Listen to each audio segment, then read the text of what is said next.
Simpana etni rationariv sijaka.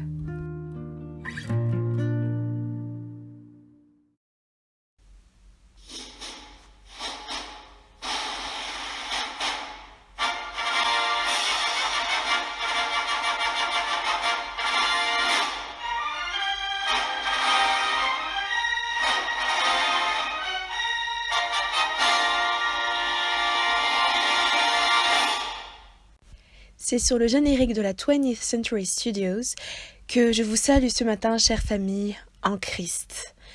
Pourquoi ce choix de générique?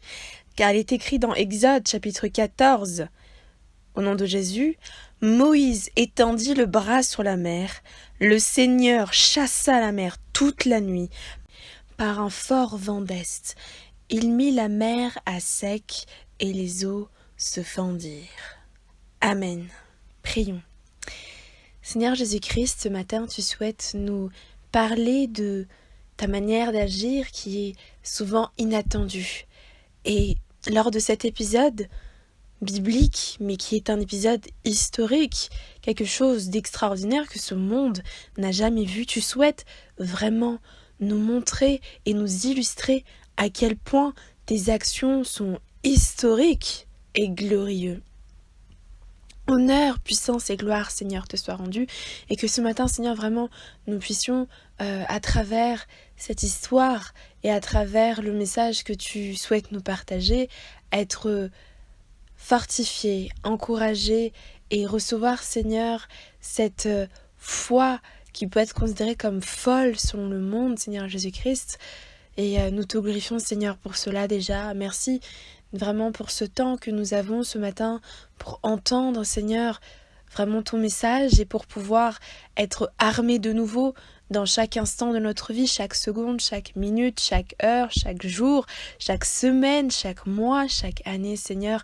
Et nous croyons que ta parole portera du fruit, portera vraiment du rendement aux dizaines, aux centaines, aux millièmes et même infiniment, Seigneur Jésus-Christ, et bien au-delà de ce que nous pouvons penser ou même imaginer. Merci, Seigneur Jésus-Christ, nous te glorifions, Seigneur, pour cela. Alléluia. Amen. Vous l'aurez reconnu, nous parlions de Moïse, donc, dans cet épisode où il fait traverser les enfants d'Israël la mer Rouge. Mais revenons un peu en arrière. Voici, les enfants d'Israël étaient depuis 450 ans esclaves des Égyptiens et Dieu a suscité un sauveur pour son peuple.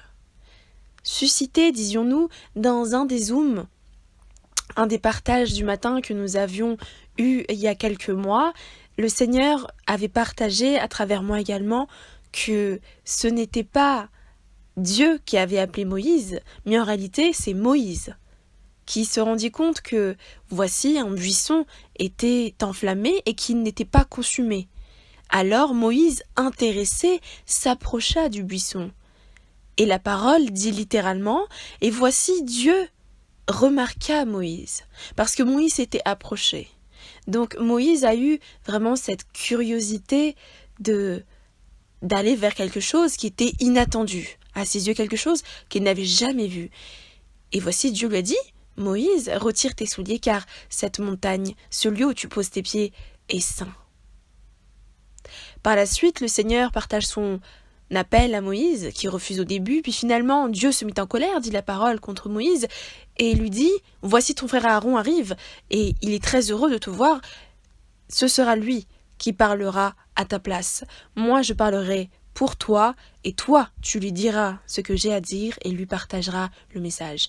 Et voici nos deux hommes de Dieu, Moïse et Aaron, qui viennent vers le Pharaon pour demander à ce que les enfants d'Israël soient délivrés finalement de leur esclavage pour pouvoir rendre un culte à Dieu dans le désert.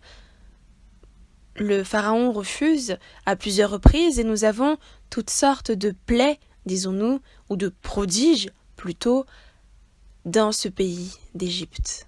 Et parmi les prodiges extraordinaires que le Seigneur fait accomplir à Moïse, nous avons ce fameux bâton en bois qui apparaît pour la première fois quand Dieu va dire à Moïse et à Aaron de se présenter une première fois devant le Pharaon. Et Dieu lui dit, tu jetteras le bâton au sol et il se transformera en serpent.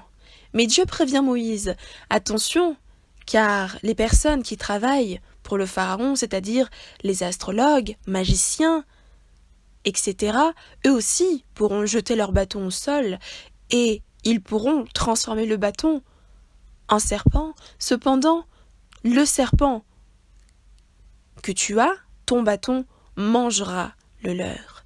Ainsi, nous voyons une suprématie, vraiment une supériorité de Dieu, même si Satan peut vouloir tenter de faire les mêmes miracles et prodiges. C'est ce même bâton que Moïse utilisera pour ouvrir la mer en deux.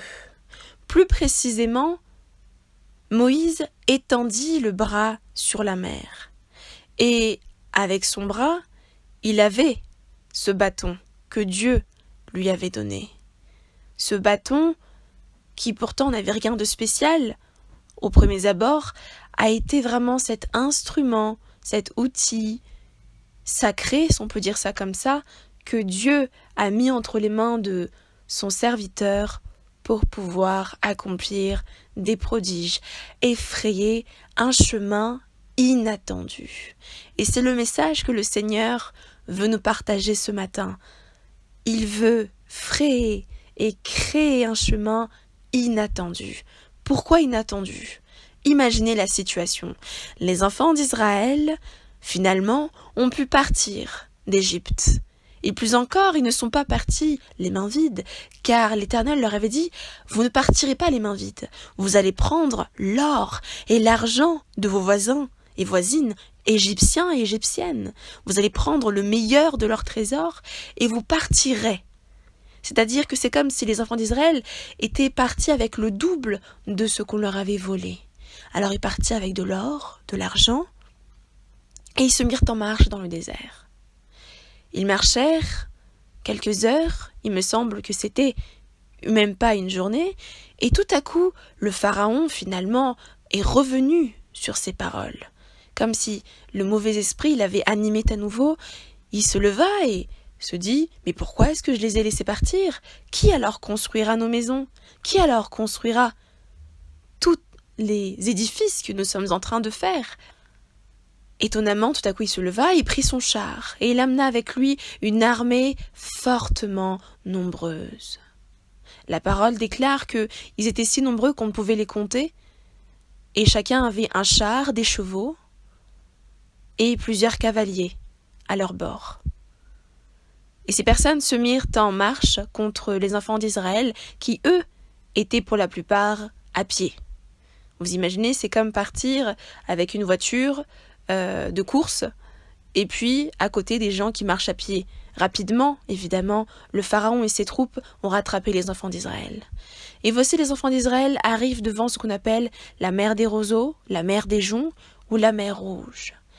On l'appellera la mer rouge, justement, après cet épisode-là. Elle s'appelait au départ la mer des roseaux ou la mer des joncs. Les enfants d'Israël arrivent donc devant cette mer et ils se demandent comment est-ce que nous allons traverser. Allons-nous la contourner ? Comment faire ? Et ils se mirent à murmurer contre Moïse en disant « Mais en fait, il aurait mieux fallu que nous restions en Égypte. Au moins là-bas nous aurions des tombeaux. » Et puis ils se retournent et constatent que, voici, à l'horizon, les Égyptiens arrivent avec une vitesse folle. Ils les rattrapent. Vous imaginez le stress et la pression ? Ils sont compressés entre deux situations impossibles. S'ils traversent la mer, ils se noient. Et s'ils arrivent à survivre, toutes les affaires sont trempées.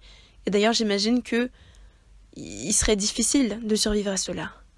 En face, les Égyptiens, qui soit les tueront, soit les ramèneront de force en Égypte pour redevenir des esclaves. Et au milieu de tout ça, nous avons cet homme de Dieu, Moïse. Et que fait Moïse ? Est-ce que Moïse se dit « Oh tiens, bon, on va trouver une solution humaine, on va peut-être faire des barques, je ne sais pas, comme moi par exemple, Moïse, j'ai été sauvé des eaux, parce que Moïse signifie sauver des eaux, dans une sorte de panier, nous pourrons construire un immense panier et traverser, ou alors on pourrait y aller à pied en prenant les parties les moins profondes, Ou alors, nous allons négocier avec les Égyptiens, que faire? Moïse n'a rien fait de tout cela. Au milieu de toute cette détresse de centaines de milliers de personnes, vous imaginez le brouhaha impossible, la pression qui se fait de plus en plus sentir? Moïse se tourne vers Dieu et demande la solution. Alors Dieu lui dit d'étendre la main sur la mer et elle se fendra en deux et alors ils pourront traverser les pieds à sec. Moïse ne s'est pas questionné en disant comment est-ce que ce serait possible, Seigneur? Imagine, j'étends la main, ça ne marche pas, ils vont me prendre pour un faux prophète, comme quelqu'un de complètement fou. Au contraire, la parole dit « Moïse étendit le bras sur la mer.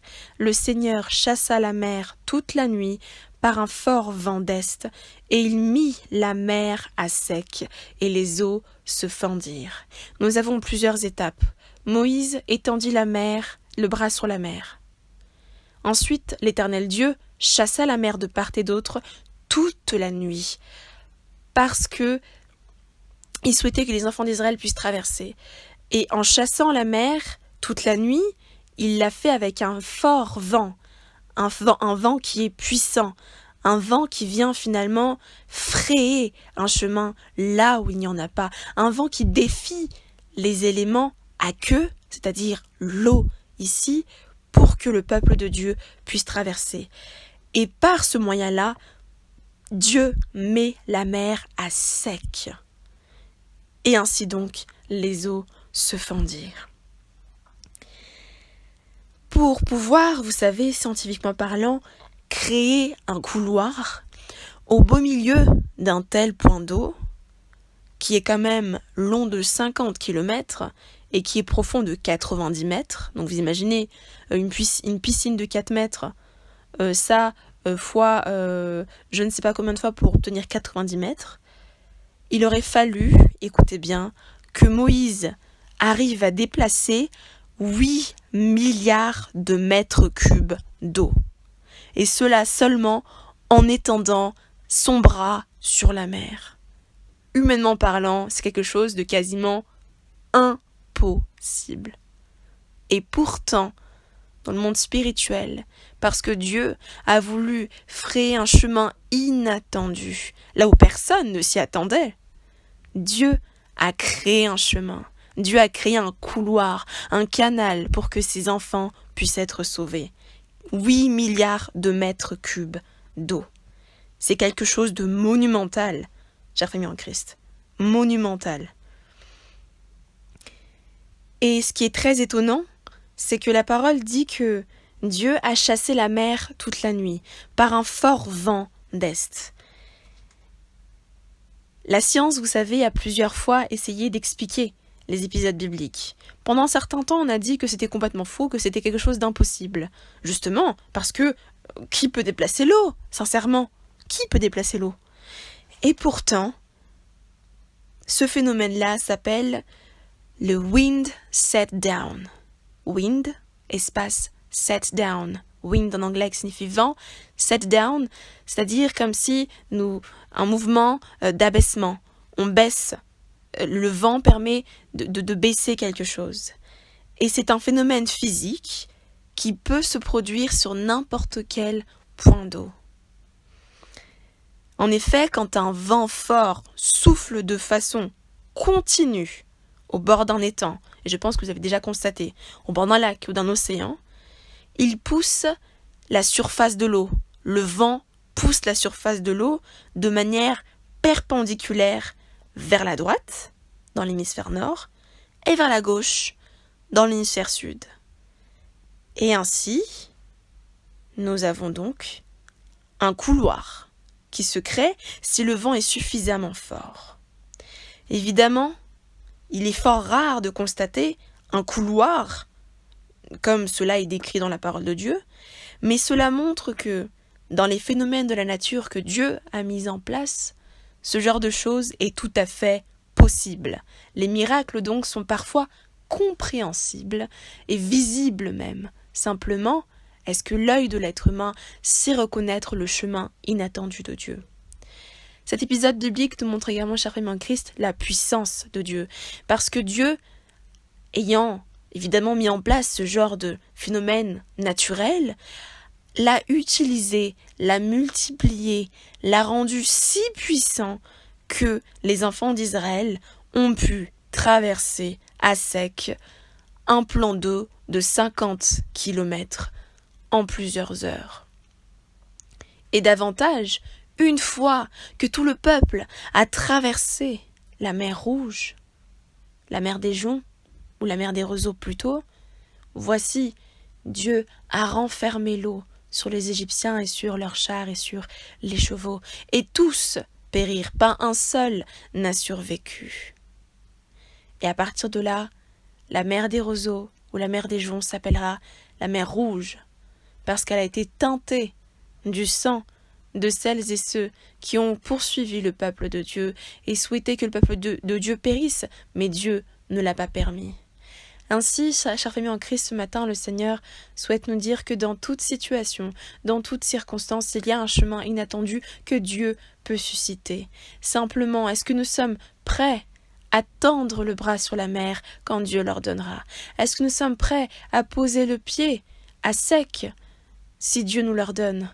Est-ce que nous allons continuer à marcher en croyant que Dieu gardera les eaux fendues de telle sorte à ce que nous puissions traverser, ou est-ce que nous allons commencer à douter au milieu des eaux? Parce que imaginez la situation, 8 milliards de cubes d'eau, quand les enfants d'Israël traversaient, ils devaient avoir un rideau d'eau qui devait arriver jusqu'au ciel. Du moins, jusqu'à ce qu'ils pouvaient voir le ciel, quoi. Ça devait être complètement fou. Ils devaient probablement avoir peur à un moment donné que l'eau se renferme sur eux. Et pourtant, la parole dit que ils ont pu traverser à sec jusqu'au bout et aucun d'eux n'a péri. Est-ce que nous allons avoir assez confiance en Dieu pour pouvoir traverser le couloir qu'il crée, ce chemin inattendu, dans notre travail, dans nos études, dans notre santé physique, mentale, émotionnelle, dans tout ce que finalement est composé cette vie? Est-ce que nous sommes prêts à espérer ce chemin inattendu que Dieu va susciter? Ou est-ce que nous allons douter? Ou est-ce que nous n'allons même pas nous y attendre? Il est commun de dire que finalement Dieu agit là où on s'y attend le moins. Et c'est exactement le cas. Quand nous sommes au pied du mur, Dieu se révèle être finalement notre héros puissant. Et je crois qu'en 2022, aujourd'hui, le 6/06/10/2022, Dieu est encore le même Dieu qui a agi à travers Moïse.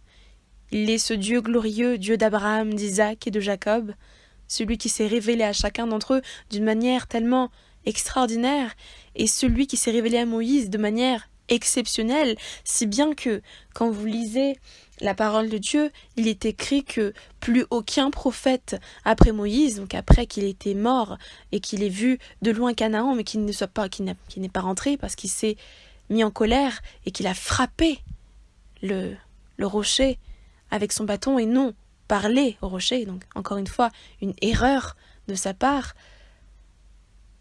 Dieu l'a permis seulement de voir de loin la terre promise, il n'est pas rentré. Pourtant la parole déclare à son sujet qu'après lui, aucun autre prophète n'avait vu Dieu face à face. Aucun autre prophète n'avait cette relation particulière avec Dieu à part Moïse. Aujourd'hui, évidemment, nous avons une dispensation nouvelle, un temps nouveau, à travers Jésus-Christ, nous avons accès au roi des rois, au Seigneur des seigneurs. Alors, que faisons-nous de ce face-à-face? Est-ce que ce face-à-face est utilisé pour la gloire de Dieu, est utilisé pour accomplir des prodiges comme Moïse l'a accompli? Parce qu'aujourd'hui, c'est le même Dieu. C'est le même Dieu que nous servons, Moïse et nous. Alors pourquoi est-ce qu'aujourd'hui, nous ne voyons pas des chrétiens fendre la mer en deux? Évidemment, est-ce que c'est utile? Je ne sais pas, mais dans des situations extrêmes, cela pourrait être utile. Alors pourquoi on n'en entend pas parler?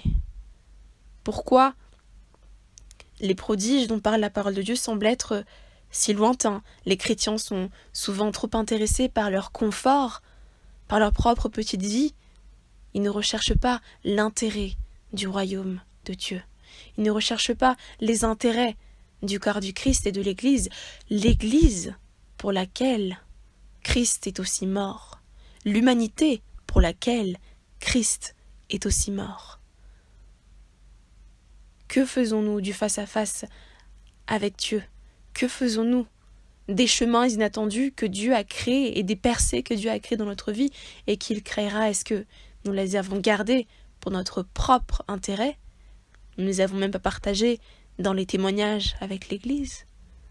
Ou est-ce que nous les avons utilisés à bon escient et pour la gloire de Dieu seul? Dieu a créé, créera encore des chemins inattendus. Mais qu'en faisons-nous? Seigneur Jésus-Christ, tu es celui qui ferait un chemin inattendu là où il n'y en a pas. Tu es celui qui utilise des moyens inattendus, complètement fous en fait, des bâtons. Des bâtons. Où sont, Seigneur, ces bâtons aujourd'hui? Ces bâtons-là, en réalité, cela peut être notre travail, nos études. Cela peut être toute chose, Seigneur, que tu souhaites utiliser pour ton objectif ultime de sauver le maximum de personnes sur cette terre. Évidemment, tu es mort et ressuscité et en espérance, ce monde est sauvé. Mais il revient à chacun, à chaque être humain, à chaque individu, de t'accepter comme Seigneur et Sauveur. Et alors là, cette personne sera complètement et entièrement sauvée. Le salut sera effectif pour cette personne. Seigneur Jésus-Christ, tu as été vraiment et tu as agi, Seigneur, avec gloire pour les enfants d'Israël. Tu as été leur héros puissant dans la bataille. Ils ont été face à un mur, Seigneur, un mur d'eau. Ils ne pouvaient pas traverser. Et derrière eux, leurs ennemis étaient prêts à les égorger, à les tuer ou à les ramener de force à l'esclavage, Seigneur. On ne saurait imaginer ce que les Égyptiens leur auront fait, Seigneur, si tu n'étais pas là. Et pourtant, Seigneur, tu as dit à ton prophète, à ton serviteur de tendre le bras sur la mer et la mer s'est fendue en deux.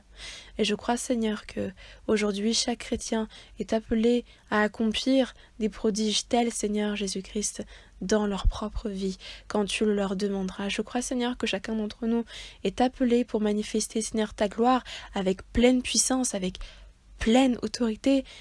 Seigneur Jésus-Christ, si seulement nous vivions face à face vraiment avec toi et cette communion, Seigneur, avec toi. Nous te demandons, Seigneur, de nous apprendre, de nous enseigner, Seigneur, et vraiment de nous attirer à toi, Seigneur. Nous n'arrivons pas à nous accrocher de nous-mêmes. Nous te demandons, Seigneur, de nous attirer vraiment à toi par ton Esprit Saint qui est en fait ce fort vent exceptionnel dont parle Exode chapitre 14, ce vent fort qui a permis à la mer d'être fendue en deux.